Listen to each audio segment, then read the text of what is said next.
tous, on se retrouve aujourd'hui dans un nouvel épisode du Monde du Livre, les coulisses. Aujourd'hui je suis avec Margot Cartenou qui est libraire et qui va donc nous parler de son métier. Bonjour à tous, merci beaucoup à Justine de m'accueillir sur sa chaîne. Donc moi c'est Margot, je suis libraire depuis maintenant 9 ans déjà. J'ai commencé donc en librairie traditionnelle indépendante dans une grande chaîne du livre et maintenant en tant que libraire 2.0, donc libraire sur internet. Pour commencer, est-ce que tu peux nous parler un petit peu plus du métier de libraire, même si je pense que beaucoup s'imaginent déjà très bien ce que c'est. On va dans une librairie, on demande un livre et on nous conseille, mais est-ce que tu peux nous en dire un peu plus ? Alors oui, il y a toute la partie conseil en effet, mais ça c'est la partie fun on va dire de l'histoire. C'est quand un client vient vous demander conseil pour un livre, pour un cadeau, etc. Après il y a toute une partie encore sur le rangement, la classification des livres.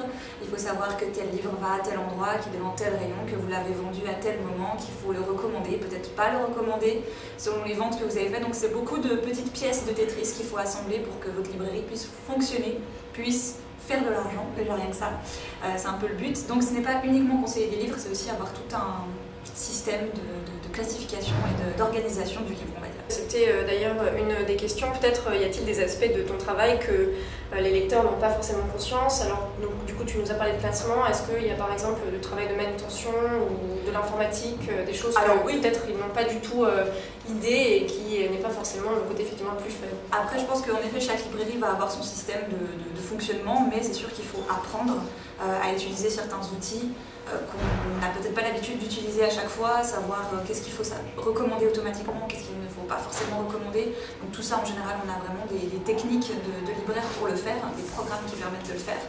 Et du coup, grâce à ces outils-là qu'on va commencer à comprendre, on va pouvoir déterminer si notre stock est sain ou si notre stock n'est pas sain. Et avoir un stock pas sain, forcément que ça devient problématique. D'accord, il faut faire attention. Et d'ailleurs, est-ce que tu as des obligations commercialement? Est-ce qu'il y a des livres que tu dois vendre? Est-ce qu'il y a des livres que même si tu n'as pas forcément aimé, il faut que que ton stock s'écoule, et si c'est le cas, quels sont les arguments que tu dois utiliser, ou même forcément pour des livres autres, est-ce qu'il y a des arguments que généralement tu utilises plus souvent que d'autres? Alors on va dire qu'il y a forcément la partie du stock qui est coup de cœur, donc c'est ce que vous gardez, que vous aimez, que vous allez pouvoir conseiller, et ça c'est top. Après il y a toute une partie de stock de fond, vous n'avez pas le choix de les avoir, c'est obligatoire. Si vous n'avez pas les poésies de Rimbaud, c'est que vous n'avez pas une bonne librairie selon moi. Donc voilà, c'est clair qu'il y a des ouvrages comme ça, vous avez besoin de les avoir. Après pour des livres qu'on est censé avoir et que c'est bien d'avoir mais qu'on n'a peut-être pas forcément aimé, en général il faut quand même tenter de le vendre le plus possible si les gens sont là pour ce genre de livre-là. En général, ça se fait tout seul, vous n'avez pas vraiment besoin de mentir sur votre avis livresque. Mais en général, c'est des livres qui se partent tout seuls. Donc moi, j'ai jamais trop eu ce problème-là. Si toutefois vous avez d'un coup une grosse pile de livres, que vous vous dites « mince, il faudrait vraiment que je les coule, elle part pas et en plus j'ai pas aimé le bouquin », bah retournez-la quoi. Tout bêtement. Enfin, on a le droit au retour fournisseur, hein, c'est un des gros avantages d'être en librairie. Si ça ne fonctionne pas, on renvoie et tant pis quoi, ça n'aura pas fonctionné, ça n'aura pas fonctionné. D'accord, très bien. À travers tes expériences, quelles conclusions tu as pu tirer selon les secteurs? Par exemple la jeunesse, le pratique, la littérature. Est-ce qu'il y a des choses qui parlent vraiment plus? Est-ce qu'il y a des livres qui restent plus longtemps? Est-ce que tu as vu des secteurs mieux fonctionner à certains moments? Oui, bien sûr, bien sûr. Alors typiquement en jeunesse, il y a 2-3 collections, elles sont quasiment obligatoires. Si on les a pas, c'est un petit peu comme dans les classiques de la littérature. C'est un peu dommage de ne pas les avoir parce que ça va être des ventes obligatoires et faciles. Donc oui, il faut avoir Choupi, il faut avoir les Martines. C'est pas ce qu'il y a de plus passionnant dans la littérature jeunesse, mais ça fonctionne. Donc voilà, c'est des choses qui marchent toute l'année, à toutes les périodes. À Noël, bien sûr que ça explose. Ensuite, j'ai pu remarquer que dans le pratique, typiquement, on était beaucoup plus sur de la nouveauté. Ça se renouvelle continuellement, il y a toujours des nouveaux livres de cuisine, des nouveaux livres de bricolage ou de jardinage. Et ça, il y a 2-3 classiques qui vont rester, que vous devez avoir dans vos rayons. Mais finalement, le reste, c'est très vite surpassé quoi, en fait, finalement. À Noël, ça cartonne un max, parce que c'est le cadeau idéal à faire, forcément. Tout le monde fait les livres de cuisine, ah, oui. Je pense, les coffrets, c'est c'est ce qu'on retrouve son sapin international, tout le temps, c'est international, les verrines, etc., les cakes, enfin, etc. Mais c'est vrai que du coup, il y a plusieurs, typiquement en littérature, c'est un rayon qui prend beaucoup plus de temps à tourner parce qu'il y a des classiques qui ne bougent pas beaucoup, mais si on ne les garde pas, eh bien c'est mauvais. Donc voilà, chaque rayon a sa petite particularité, on va dire. D'accord. Et donc les nouveautés ont du mal à s'installer ou est-ce que vous essayez quand même de faire de la place pour non, essayer ça va. de... La nouveauté aura toujours sa place, c'est quelque chose qui est primordial dans une librairie, il faut créer de la place pour de la nouveauté. Vous ne pouvez pas garder un livre 3 mois en plein visuel, en pleine entrée de magasin, s'il ne s'écoule pas, il ne s'écoule pas. Donc loin, on fait de la place pour une autre nouveauté qui aura besoin de place et qui aura besoin de visibilité à ce moment-là. Chacun son tour, en quelque sorte. Quelle relation entretient un libraire avec les autres acteurs des métiers du livre? Oula, alors, on a finalement très peu de contact avec les maisons d'édition. Nous, le premier contact qu'on va avoir au niveau des livres et de nos commandes, ça va être avec les distributeurs et les diffuseurs. Donc ça, après, c'est vraiment grille de commande, mention de retour. On aimerait énormément vous retourner ce livre, s'il vous plaît, acceptez notre retour. Pour les grands du nom, c'est très facile parce qu'ils ont un stock qui tourne régulièrement et donc voilà, c'est très évident à faire. Mais c'est vrai que quand c'est des petits éditeurs et donc des petits fournisseurs, tout d'un coup ça peut coincer un petit peu plus et là du coup il faut être patient, il faut envoyer beaucoup de mails, pouvoir téléphoner, etc. Et après bien sûr c'est le client qui doit être satisfait à 100%, donc il faut des fois mettre un peu la main à la pâte pour que son livre arrive très rapidement. D'accord, donc en fait finalement le libraire est assez... pas exclu, mais il travaille vraiment de son côté sans aucun lien direct avec celui qui crée le livre. Oui, voilà, non, complètement. Si on doit contacter une maison d'édition, c'est souvent qu'elle est petite et qu'elle n'a pas les moyens de se faire diffuser, distribuer. Et donc du coup, là, elle le fait elle-même, donc oui, forcément, on n'aura pas le choix d'aller vers elle directement. Mais sinon, nous, on joue toujours sur le contact avec le fournisseur. C'est lui qui nous fournit les livres, donc c'est à lui de nous donner une réponse, en fait. Voilà. Très bien. Quelles difficultés as-tu pu rencontrer au fil des années? Si difficultés il y a eu, bien sûr. Je dirais difficulté au niveau de la clientèle, c'est pas toujours évident de gérer différents types de clients, il faut être un petit peu psychologue quand on est libraire. On a finalement un livre, c'est quelque chose de très intime et quand vous venez demander conseil à un libraire sur un type avec des livres un peu particuliers, ça peut tout d'un coup engendrer le personnel et ça rentre vite en la matière. Et certains clients n'ont juste personne à qui parler en fait, et les premiers sur qui ils vont tomber c'est nous. Après il y a les clients très exigeants, qui ne sont pas contents de leur service, qui veulent leur livre tout de suite. Voilà, quand ça prend 3 jours, ils ne comprennent pas, enfin voilà, mais après il faut vraiment prendre beaucoup de distance, beaucoup de recul. Au début je m'énervais énormément et j'étais très vite colérique à ce sujet-là, je me disais mais mince, c'est pas ma faute quand même. Et au bout d'un moment, voilà, c'est bon, grand sourire, voilà, vous n'êtes pas content, j'en suis désolée, au revoir, bonne journée. Mais sinon, c'est que du plaisir. Donc du coup, tu n'as pas forcément été confrontée à la difficulté de la librairie indépendante qui a du mal à rester en vie, ou est-ce que tu as pu quand même avoir des expériences à ce niveau-là? J'étais pendant une année dans une librairie indépendante, mais qui marchait bien. Qui n'a jamais eu trop de soucis, voilà. Donc c'est vrai que c'était plutôt elle qui faisait de l'ombre à une grande chaîne du livre en Suisse, donc c'est vrai que c'était assez impressionnant. Du coup, non, j'ai jamais vraiment ressenti ce côté... difficulté à aller vers sa clientèle. Elle avait déjà quand même une clientèle qui était très accro à sa librairie et du coup elle venait automatiquement, donc c'est vrai que c'était pas trop compliqué. Très bien, c'est déjà ça. Est-ce qu'on peut avoir le nom de cette librairie par exemple en Suisse? Et c'était La Liseuse à Sion, dans le canton du Valais. Voilà. Donc si vous êtes en Suisse ou que vous êtes de passage, n'hésitez pas à leur passer un coucou. Donc nous allons maintenant parler de ton métier aujourd'hui, qui est légèrement évolué, on va dire, un petit peu différent.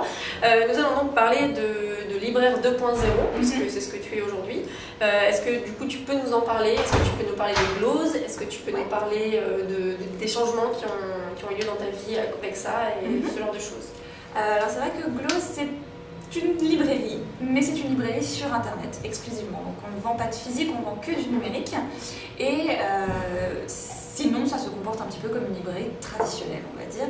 C'est-à-dire que vous avez un site internet, vous avez une application, vous pouvez venir sur le site, feuilleter les rayonnages, feuilleter les livres, parce que tous les livres sont feuilletables jusqu'à 10% gratuitement. Donc du coup, ça donne un petit esprit un peu librairie, on commence son bouquin, etc.